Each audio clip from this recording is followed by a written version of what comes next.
السلام علیکم۔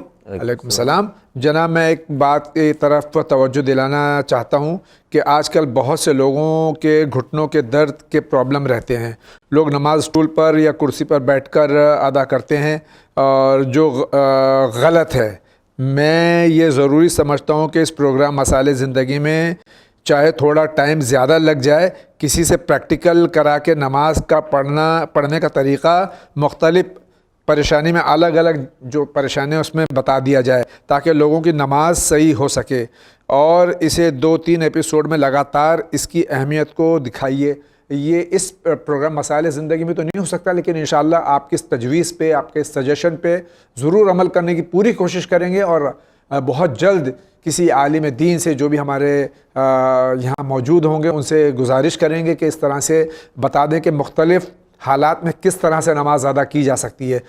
پریکٹیکل اب تک شاید نہیں بتایا گیا، لیکن تھیوری تو بتائی گئی۔ تقریباً ہر عالم نے بتایا ہے کہ اگر کھڑے ہو کے نہیں پڑھ سکتے ہیں، مجبوری ہے، تو بیٹھ کے، اور بیٹھ کے نہیں تو لیٹ کے۔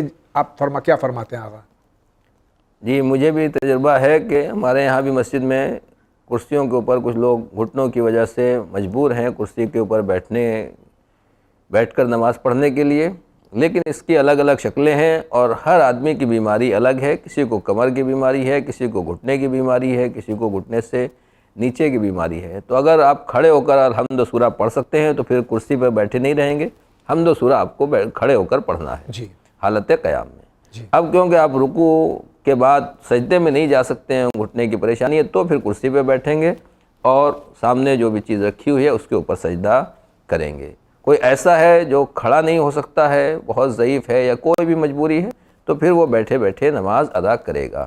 لیکن اس میں جہاں تک ممکن ہے ایسے لوگوں کے لیے کہ سجدے کی حالت میں جب آپ سجدہ کرتے ہیں تو سامنے ایسی میز یا ایسی ٹیبل بنوانا ضروری ہے کہ آپ اپنی پیشانی کو اس کے اوپر رکھ سکیں، جس لیول تک بھی آپ کمر جھکا سکتے ہیں اور پیشانی کو وہاں تک لا سکتے ہیں۔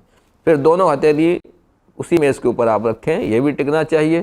اور کیونکہ گھٹنے زمین کے اوپر ٹکنے کا حکم ہے، لہذا بہتر یہی ہے کہ سامنے والی جو میز ہے اس میں بھی کوئی ایسی چیز ہو کہ آپ اپنے گھٹنے لگا لیں، اور پیر کے انگوٹھے آپ زمین کے اوپر اس طریقے سے لگا لیں۔ اگر ہم نے پیر اوپر اٹھا رکھا ہے یا پیر نہیں ہے تو نماز بہرحال قابل اشکال ہے، لہذا پیر کے انگوٹھے کو اس طریقے سے سیدھا نہ رکھیں، پیر زمین سے اٹھا کے نہ رکھیں، تھوڑا سا سیدھا کر لیں تاکہ پیر کے انگوٹھے زمین کے اوپر ٹک جائیں۔ تو ساتوں اعضاء سجدہ، پیشانی، دونوں ہتھیلی، دونوں گھٹنے اور پیر کے انگوٹھے یہ ٹچ ہو جائیں گے اور آپ کی نماز صحیح ہوگی۔ دیکھنے میں آیا ہے ایسے بھی کہ کچھ لوگوں کو تھوڑی بہت تکلیف ہے، لیکن نہ جانے کیا کاہلی ہے، سستی ہے، بدتوفیقی ہے، یا ہو سکتا ہے نہیں جانتا مسئلہ۔ جی، مسئلہ نہیں جانتے ہیں، یا جانتے ہوئے بھی اپنی شان دکھانے کے لیے صرف یہ کہ بھائی میرے درد ہو رہا ہے، کرسی کے اوپر بیٹھ کر نماز پڑھ لیتے ہیں، جبکہ نیچے نماز پڑھی جا سکتی ہے۔ یہ بھی میں واضح کر دوں کہ ضروری نہیں ہے جیسے ہم بیٹھتے ہیں اس طریقے سے گھٹنوں کے بل اسی طریقے سے بیٹھا جائے۔ اگر آپ پیر سیدھا کر کے بیٹھ جائیں، حتیٰ کہ اس طریقے سے بھی آپ بیٹھیں، کسی بھی طریقے سے آپ بمبئی کے زمانے پالتی مار کے بیٹھنا اس طریقے سے بھی اگر آپ بیٹھ جائیں تو آپ کی نماز صحیح ہو جائے گی۔ اور ایسی مجبوری میں یہ چیزیں صرف استحباب اور سنت کے زمرے میں آتی ہیں، لہٰذا وہ آپ سے اگر چھوٹ جاتا ہے تو آپ کسی بھی طریقے سے بیٹھ سکتے ہیں۔ حالت سجدہ میں اصل جو یہ 7 اعضاء کا رکھنا ہے وہ واجب ہے، باقی بیٹھنے میں کوئی قید نہیں ہے۔